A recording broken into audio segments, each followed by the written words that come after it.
Bonjour, dans cette vidéo, on va voir comment mettre en place le protocole Modbus TCP/IP sur un automate Schneider. Pour cela, on va utiliser deux logiciels, SoMachine et Kepware. Mais avant tout, on va vérifier qu'on se trouve sur le même réseau que l'automate.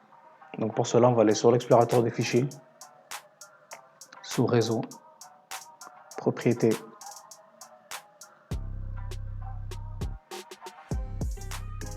modifier les paramètres de la carte, Propriétés,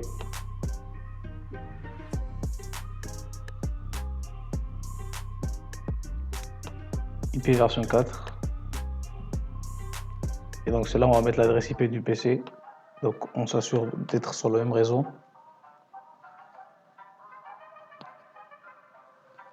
Donc moi je me trouve déjà sur le réseau et on n'oublie pas de rajouter le masque. Donc ensuite on va vérifier qu'il y a une réponse de la part de l'automate.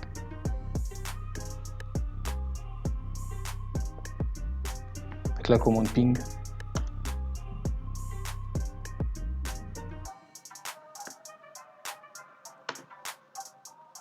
Donc voilà, on a une réponse d'automate, donc on se trouve sur le même réseau.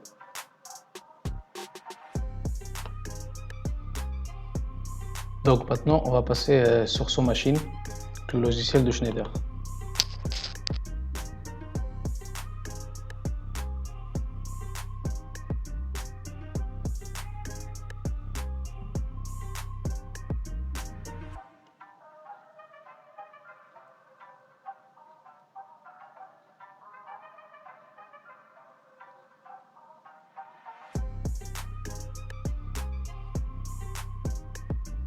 Donc cette fenêtre va apparaître.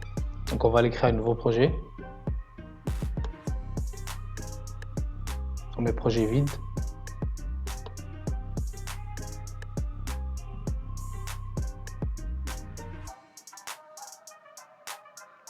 Donc maintenant on va choisir sur quel automate on va travailler. Donc on va sur ajouter et supprimer des équipements. Contrôleur logique. Et là vous choisissez votre version.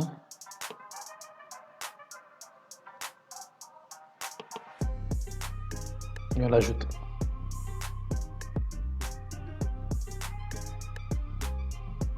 Une fois ajouté, on appuie sur OK. Et ensuite, on va sur Programmer.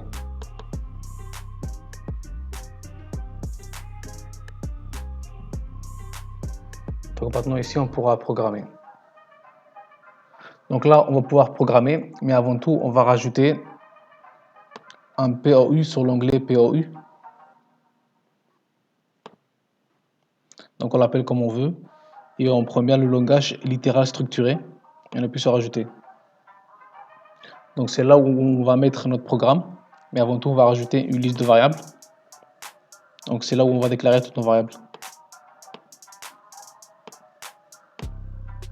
Ajouter un objet, liste de variables. On l'appelle comme on veut aussi. Donc là, on peut programmer et déclarer nos variables. Mais pour que le programme puisse être appelé sur l'automate, il va falloir aller sur le onglet précompilé. On double-clique ici.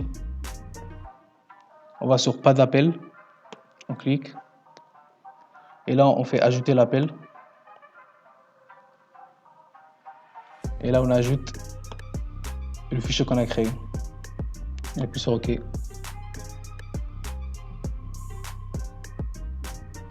On quitte l'onglet.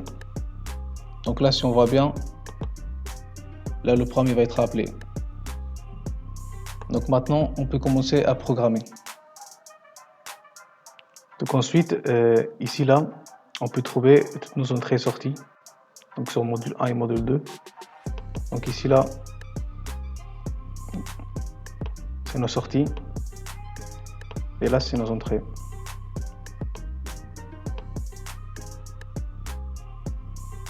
Donc là, on peut voir donc, les adresses des sorties et entrées. Donc comme ça, on pourra affecter une variable à cette adresse. On revient sur le fichier.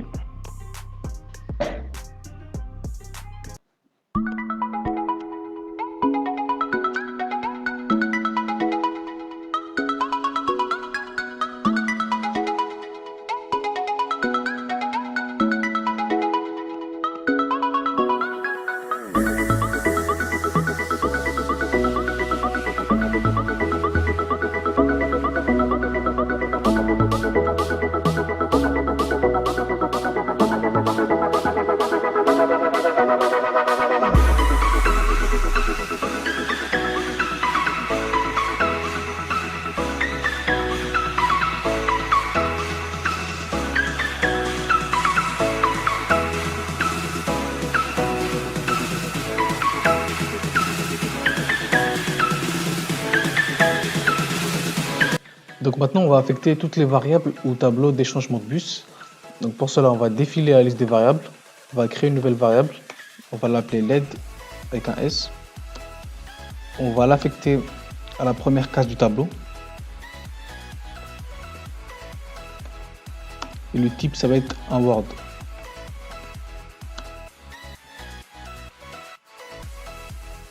Donc cette case-là, elle fait 16 bits. Et puisque chaque variable booléenne, elle fait qu'un bit, on pourra en mettre plusieurs sur la même case. Donc pour faire ça, on va procéder de cette manière-là. Donc on va faire LED.0.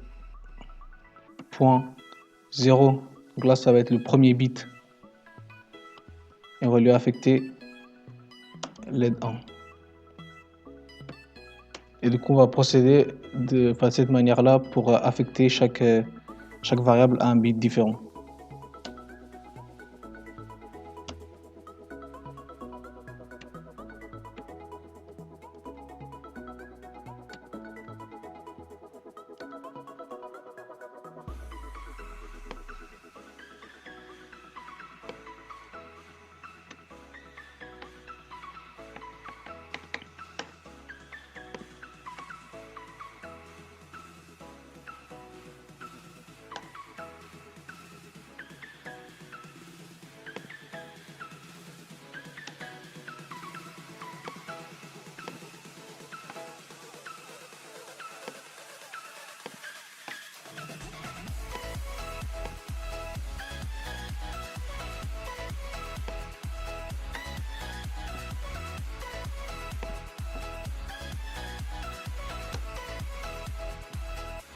Maintenant, je vais créer également une variable où on va stocker un entier.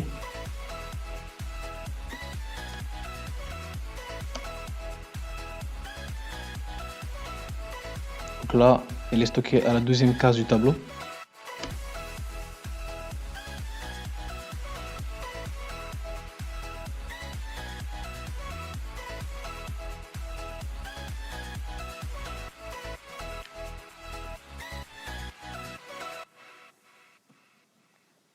Donc voilà, on a terminé.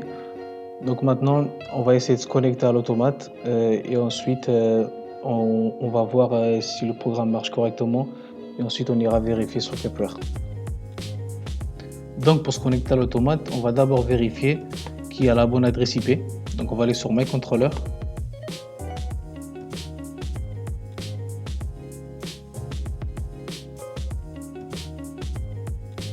Donc là, j'ai la bonne adresse IP de l'automate, donc je peux procéder à la connexion.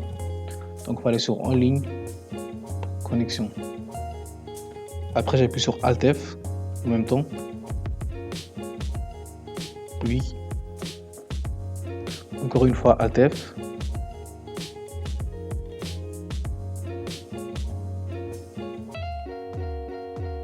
Donc là, on va remplacer le programme qui est déjà dans l'automate.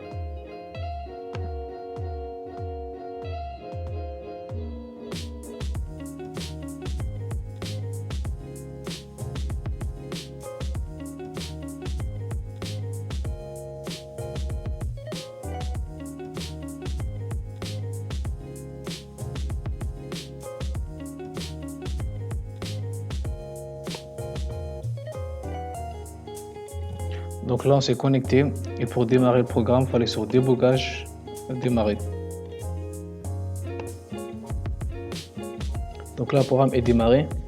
Donc on ira tout d'abord vérifier sur Kepler les valeurs des variables et ensuite je vous montrerai les LED. Là, on va les vérifier sur Kepler. Mais avant tout, j'ai rajouté deux variables. Donc un réel et un entier. Donc l'entier c'est un compteur et le réel est égal à 13,6. Donc on va également les récupérer sur Kepler. Donc là je suis déjà connecté, juste à démarrer le programme. Donc là vous voyez le compteur, il augmente.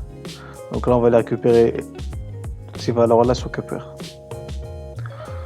Donc quand on ouvre Kepler, cette fenêtre s'affiche. Donc on va créer d'abord un channel. Là, on choisit mode bus TCP/IP. Et le reste, on laisse par défaut. Donc ensuite, on crée un appareil. Donc là, on fait bien attention que c'est en mode bus. Et là, on met l'adresse IP de l'automate.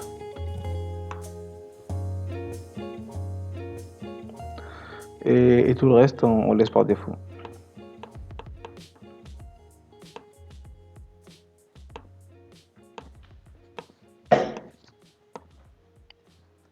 Donc ensuite, il faut rajouter les variables. Donc c'est new tag. Donc on va commencer par les LED. Donc LED 1. Donc l'adresse de la première case du tableau est 400 001. Mais puisque là, on a mis plusieurs variables sur la même case, puisque c'est des booléennes, on va rajouter donc quel nombre de bits on va récupérer cette valeur, enfin cette variable plutôt. Et donc on fait pas pareil avec toutes les variables. Donc j'ai déjà préparé un channel avec toutes les variables qu'il est là. Donc là vous voyez, il y a toutes les LED. Donc là il y a le premier bit, la deuxième bit, troisième bit et ainsi de suite. Ensuite j'ai rajouté le compteur. Donc le compteur se trouve de la deuxième case. Donc on fait 400 001 plus le nombre de la case, donc on fait 400 002. Et ensuite ici on a le réel. Donc c'est 400 001 plus la case, plus la case. Donc là c'est dans la deuxième case, donc plus 2, donc ça fait 400 003. Donc là on va aller vérifier les valeurs.